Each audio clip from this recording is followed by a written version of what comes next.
ఇంట్లోనే హోమ్మేడ్గా రస్మలై చేసుకోవడం ఎలాగో చూపిస్తాను.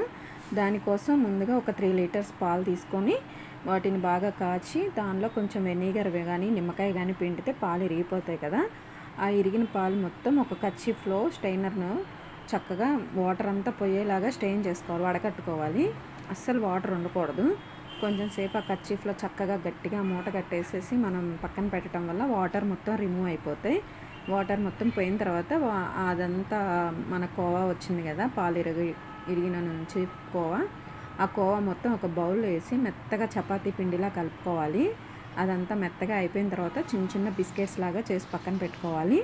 తర్వాత ఒక బౌల్లో కొంచెం వాటర్, ఒక 1/2 లీటర్ వాటర్లో మనం ఒక 5 స్పూన్ల పంచదార వేసేసి అదంతా కరిగిపోయిన తర్వాత ఆ వాటర్ ఉడుకుతున్నప్పుడు మనం ముందుగా చేసి పెట్టుకున్న కోవా బిస్కెట్స్ ఉన్నాయి కదా, అవి షుగర్ సిరప్లో వేసి ఒక 5 మినిట్స్ ఉడకనిచ్చి మళ్ళీ తీసి వాటిని ఐస్ వాటర్లో వేసుకోవాలి.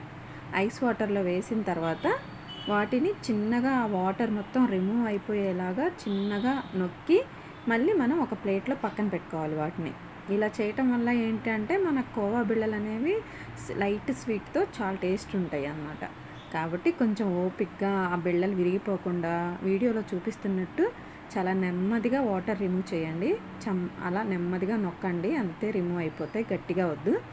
అలా మొత్తం మనం రెడీ చేసి పక్కన పెట్టుకున్నాక మళ్ళీ మనం ఇంకొక 2 లీటర్స్ పాలు తీసుకొని ఒక బౌల్లో ఆ పాలంతా మరిగిన తర్వాత కొంచెం yellow colour food colour add చేసుకొని తర్వాత బాదం జీడిపప్పు చక్కగా క్రష్ చేసి పెట్టుకున్నాను నేను, అదంతా యాడ్ చేసి షుగర్ కూడా వేసుకున్నాను. ఈ పాలల్లో మనకి ఎంత స్వీట్ అవసరమో అంత షుగర్ వేసుకున్నాను నేను. ఆ షుగర్ వేసిన తర్వాత పాలు మరుగుతున్నప్పుడు మనం ముందుగా రెడీ చేసి పెట్టుకున్న బిస్కెట్స్ ఉన్నాయి కదా, కోవా బిస్కెట్స్, అవి ఇందులో వేసేసి మనం చక్కగా ఒక 10 మినిట్స్ ఉడకనివ్వాలి. అంతే. అసలు టేస్ట్ వైజ్ చాలా బాగా వచ్చింది, ట్రై చేయండి. అంతే.